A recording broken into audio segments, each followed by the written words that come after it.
It's always a delight to know that you're there with us. Welcome to our Lagos studio. My name is Daniel Praise Osedebame. Today we'll be diving into the same pressing issue.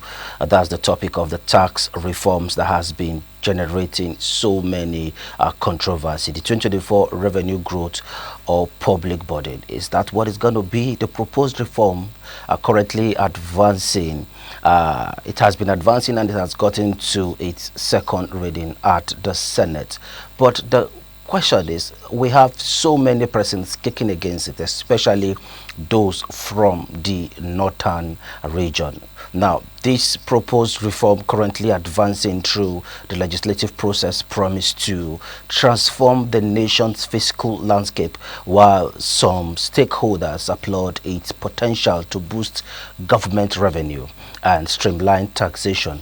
Others, particularly from the northern regions, like I said, they are expressing concerns about the socio-economic burden it may impose on the public. Now, joining us to unpack this complex issue is Dr. Boniface Chizia, a renowned global business expert who is joining us virtually here in Lagos, Nigeria from Lekki. Good morning, Dr. Boniface, and we are sincerely appreciate you for your time. Okay, thank you very much for having me. Yes. We appreciate you for your time. All right, quickly, can you provide a brief overview of the proposed Nigerian tax reform 2024 and its objective? Okay, Praise, I think that we expect that many more people are listening to us who might not be conversant with what we are trying to say. I think let us put it in context. Tax, so why do you have tax in a country? Now, essentially, your tax collection is what should fund your recurrent expenditure. So that's the proper way to go.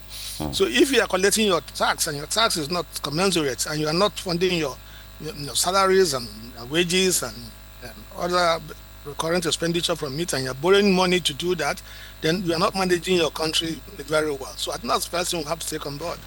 Now, the experience in Nigeria is the fact that the tax collection has not been adequate. So when you take the standard measure, which is tax to GDP, now you find that in the sub-region we have about the lowest. So there are lots of issues why that is so.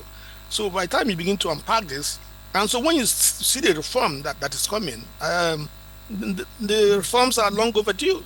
So I think that it's something we shall look forward to. And there are bound to be controversies in our setting because the way it was before, things have not been done objectively in the past. So things have been done, they've been skewed to favor some parts and so on. And then now that we are not trying to address this, and we are not trying to correct the injustices of the past, then those who have been beneficiaries are now up in arms. So they're not trying to resist, and this is exactly what you are seeing. So there are so many things, so they now want the president, to withdraw in the reforms. So I thought that's not probably the right thing to do. If you're a president, the thing has been there before. Oyedele and his group, they've been going all over the place, trying to get people to come and discuss. But people have not been discussing. Now, suddenly you have the momentums everywhere. So people are now, up in arms and saying we won't accept and so on and so forth. But there's a lot more to it. So I thought that what we should have done is, I would expect that as the Senate and House of Representatives go through this process, that the public hearing, even within the process. And it's an opportunity. Now, people are saying, the petroleum tax bill took 10 years. Now, that's condemnable. That's not the way to go. You don't want to start a process and it takes 10 years. And it was one of the things that makes us unattractive. Dr. Chizia, to an extent, some of the northern leaders, especially those in the Senate, they are not really in line with what is happening. So in your view, how critical are these reforms for our Nigerian economy? I think it's very important. Like I said earlier on, the tax revenue is not doing what it's supposed to do. When you're talking of trying to reform this economy, in fact, for me, if you ask me, if really we are going to be sincere in trying to reform our economy, we have to restructure. We have to restructure. There's no two about it. What we have today, all these challenges we have and so on and so forth, is over-centralization. It should not be so. So you're now having, VAT, which should be consumption tax. So as you consume, you pay. And you now collect tax on beer and cigarettes, and you share to people who condemn and say they don't, they ban such things. So there's no justice. So when you're talking about reforms, like I said earlier on, the reforms are overdue. But I hope we'll go through this. But we have powerful interests in our environment, and they're entrenched. So they've been used to having things their way. But I think that this time, I hope that this thing would pull through. Okay, let's look at some of the gaps. What gaps in the current tax system do these reforms aims to address? If you look at the tax that is being proposed, there are is addressing the administration of tax. This is what I said earlier on. You find that one of the things that made us unattractive. If you're an investor and coming to Nigeria, you face multiple taxation, Mm. and it makes your environment uncompetitive. And so we expect that the tax administration is going to set that, but most people are overly focused on value-added tax. So Mm. there are so many other things to it. So, and if you look at it also, it's adjusting the thing to make sure that the disadvantaged, the poor, are not, in some cases they don't even pay any tax. So if you're earning 1 million and less, and so on, and if you're having a business and it's 50 million turnover and less, you're not expected to be paying. Even if you're going to pay any tax, it will not be as much. So the thing is aimed at making sure that those who are able to bear the burden, should bear it, and that's taxation. So you don't tax the poor, those who can barely, make ends meet, and you're not taxing them. Those who can pay this tax are not paying the tax. And when you talk of tax administration, one of the problems you have is that many people who should pay tax in our environment are not doing so. Mm. So if people are not doing so, you need to broaden. You have to broaden the tax net to bring in more people into the net. And what then do you do? It means that you have to find a way to make sure that if people want to comply, it's going to be easy for them to comply. So you don't go through, filling many forms and so on and so forth, traveling Mm. long distances to pay your tax. And so I think that was an attempt, to make these things, make them seamless, so that if you want to pay your tax, you can even stay in your office, use your handset, and you pay your tax. So they wanted to look at all those things, make sure that people can comply, and broaden the thing and streamline it, and make sure that some of the decisions I've taken in the past, for instance, Mm. the share between quality of states and population and derivation, the thing is skewed more to derivation, and that's exactly what you have. If you don't do the thing to derivation, skewed more to derivation, then you are continue having problems. Derivation, if you go to derivation, they are being equitable. So if you pay more value-added tax, then you should be getting more from it. Mm. And if you don't pay that, what is happening in the past is that it was skewed. So derivation wasn't emphasized. And it's looking at even the shares, between the federal government, the states, and local government. Mm. And it's adjusting the thing, in favor of local governments, because this administration, wants to begin to emphasize the third tier of government. But Mm. like I said to you earlier, I think that we need to drop back and look at the thing again. We need to, those things that are exclusive and recurrent and so on and so forth, we need to get these things away from the center and leave the things we leave at the center will be just common services. And so people are afraid of restructuring, but we don't have a federation. Mm. So we should go back to proper federation, and that would impact on everything we do. We're trying to improve our economy, and yes, we don't have competition. And so the struggle, the fight is on how to share. But you have to move it, as we have said often and on, to where people would have to fight to produce. Mm. So if you get more, if you produce and you get more, then that's an incentive. It follows with us saying that you want to produce. So we fight with exchange rate and what issues we have because we are not productive. We are not exporting. And Okay, we there's an concentrated on. allegation. There's an Yeah. allegation or presumption from some quarters that is going to benefit some states while some states are going to be disadvantaged. So these states that are on the disadvantaged side, what is their fate, Dr. Chizo? Well, as long as things are being done as they should be done, that's what should concern us. Now, if for instance, you have Lagos and you have Abuja and you have Port Harcourt and you have headquarters of companies in their place, and then the more revenue go to that place. So be it. You can't do anything about it. That's the fact on ground. But that wasn't the case before. But what you need to do, if you read the document carefully, is to make sure that if you consumed, if MTN has its office in Lagos, and you are living somewhere in Sokoto and you paid your this and that consumption should be attributable to Sokoto State. So those are to be addressed.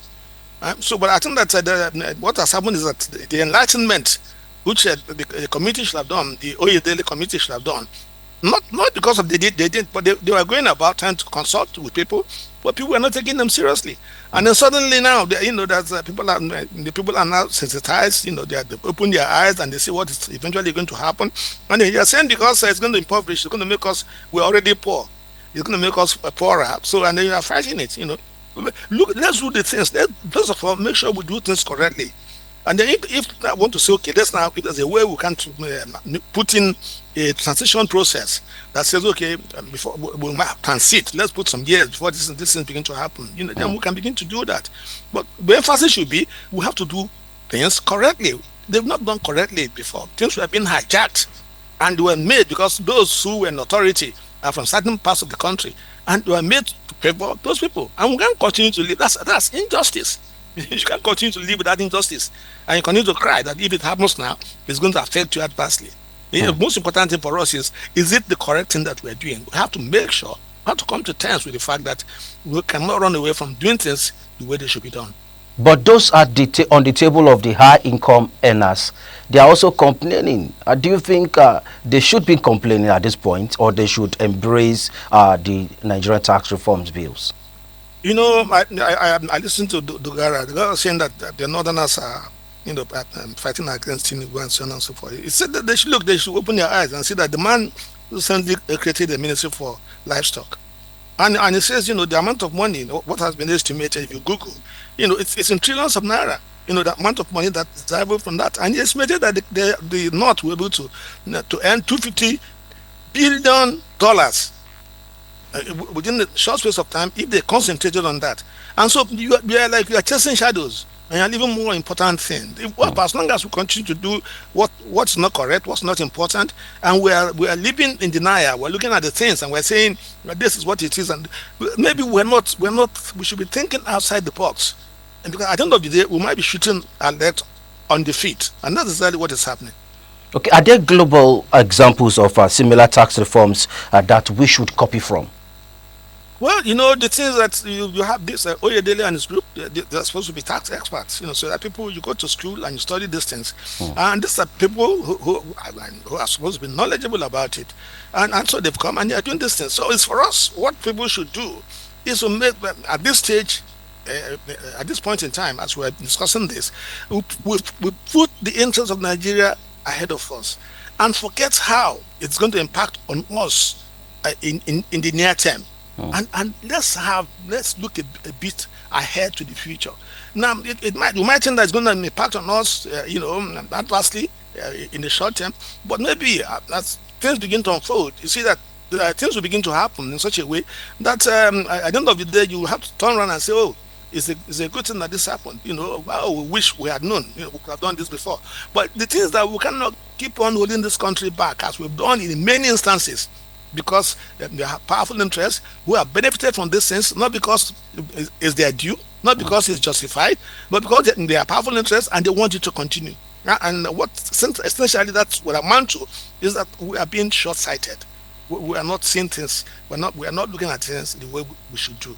Talking about seeing things the way we should do, some stakeholders are insisting that this is politically motivated. Are you on that page too, Dr. Chezia? Well, essentially they can say that because what's happening before is that when you have a northerner, let's call it by his name, it's in power, and then the arrangement you have today favors the northerners, he'll be hard pressed to begin to tamper with it. And so today you have you take Tinubu's government. I don't even know if I would say that is that pro-South, but he's looking at the things objectively, and people also say he's looking at this Lagos experience, and then what he's done in Lagos. So he's raised some tax. Like I said before, your tax revenue should fund your recurrent expenses. If you're not being able to fund your recurrent expenses from taxation, and then you're borrowing money, to pay salaries, now the economy is not going to move forward. And so people have to come to terms. What my appeal is that let's for once, give this in a chance. Look at it properly and make sure that what we are trying to do that is done objectively is something that we'll look at it tomorrow and we can defend. And if it's being done so, like I said before, VAT, which people are crying about. What is VAT? VAT is consumption tax. You consume, you pay. So if you don't consume, you don't pay. You cannot consume in Enugu, and then they're paying to somebody who didn't consume in Kaduna or Sokoto. So it doesn't happen that way. So let's do things the way they should be done, no matter whose ox is being God. Let's do things the way they should be done, no matter what has happened before. Otherwise, if we continue to carry on this way, we will continue to perpetuate, injustice, perpetuate, going to do things that are wrong, and so on and so forth. And if we continue to do that, then this country will not get out of the woods. Now, as a business expert that have been into business analysis and business consultation for over 3 decades now, Dr. Chizia, how significant is the revenue growth potential of these reforms considering Nigeria's current fiscal challenges? Nigeria is grossly challenged, in physical sector. Grossly challenged. What we are. If you look at what's happening, you want to pay our debts and pay it and be do diligence in paying our debts. We're spending probably 95% of our income in paying debts. So we are grossly challenged as a nation. And to the extent, if we are not, we don't rise up to the occasion and address it. And in terms of address it, we have done that long ago.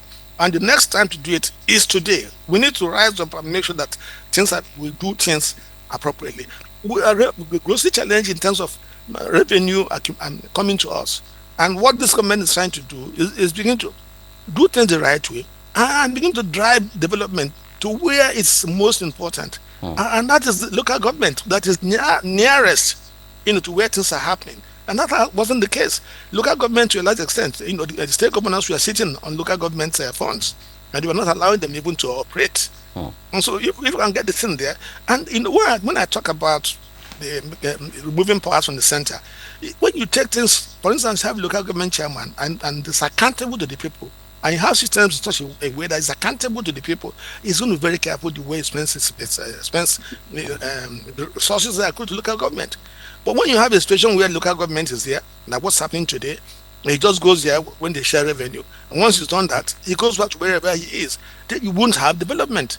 When you have a situation whereby if you collect the money and at the end of the day, people are going to ask questions and say, this money you collected, what did you do with it? In Nigeria, we are talking about loans and loans. What are we doing with the loans? You cannot begin to ask for loans if it is where, if things are done appropriately, and government wants to ask for a loan of $2.2 billion at this point in time, a fiscal year, when we should be talking about 2025 budget, it's not even discussed. I am talking about deficit from 2024.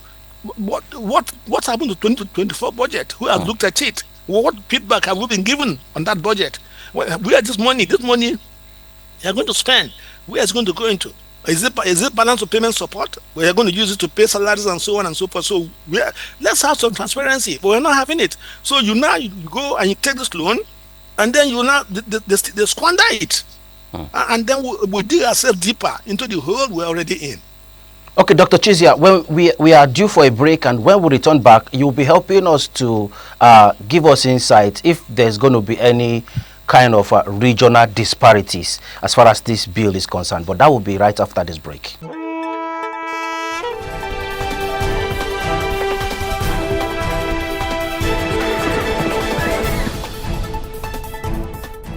Thank you so much for staying with us. If you're just joining us still this morning on ITV, reaching you live from our Lagos studio. We still have with us Dr. Chizia, a global affairs analyst and of course a renowned business expert who is joining us live from Lekki, Lagos, Nigeria. Making sense of the discussion. Thank you so much, Dr. Chizia, for being there.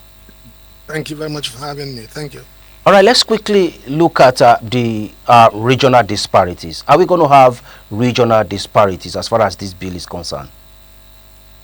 Well, I think, like I said before, there was a state capture and so on and so forth, and we did things the way we're not supposed to be done. We didn't do things objectively. And because there's impunity in the land, so people get into power, they don't care what's going to happen to them. They don't care about the next elections. The elections will come, they will hijack the thing, so it doesn't matter what they do. And so you do these things where they just felt like doing it, and that is wrong. And so, obviously, there's going to be regional disparities. But what I'm saying is that we mustn't be short-sighted to the extent that we are looking at it as it is today. We have to look ahead. I keep on coming back to the fact that we need to make sure that we do things the way they should be done. That's the only thing that is defensible. That's the only thing that is sustainable going forward. If you don't do things the way they should be done, you can't defend it. When you take appointments we're having today in this country, Buhari comes into governance, he appoints only Northerners. Now, Tinubu has come now, is appointing only Yorubas. The next person that comes again is going to now, if he calls Igbo, wherever that's going to happen, he wants to also appoint the Igbos. Is that the way to go for a nation as large as this? It's not the way to go. So if you go there and you upgrade, you put in front of you meritocracy, and somebody, I'm not saying that we don't have merit. Merit is confined to any particular area in this country, but let's do things objectively. Let's not do things because we want to ingratiate people, political acolytes, and so on and so forth. Let's do things the way they should be done. If we're not doing that, then it's not defensible. We're not running the country efficiently. We're not running it the way it should be run. And that's the challenge which I think that we have to come to terms with. Okay, now, finally, Dr. Chizia, with the bill passing its second reading at the floor of the Senate, and there's so many controversies surrounding it, we saw how Senator Ndume spoke boldly against it, even had serious altercation between the Senate President during one of their plenary sessions. Do you think this will see the light of the day in a very short distance time?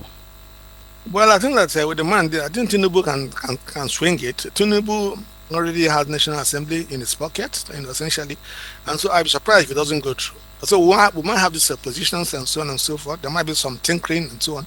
Well, that's the way to go. Like I said earlier on, I would expect that in the process of trying to approve this bill, the National Assembly, that there should be some hearing.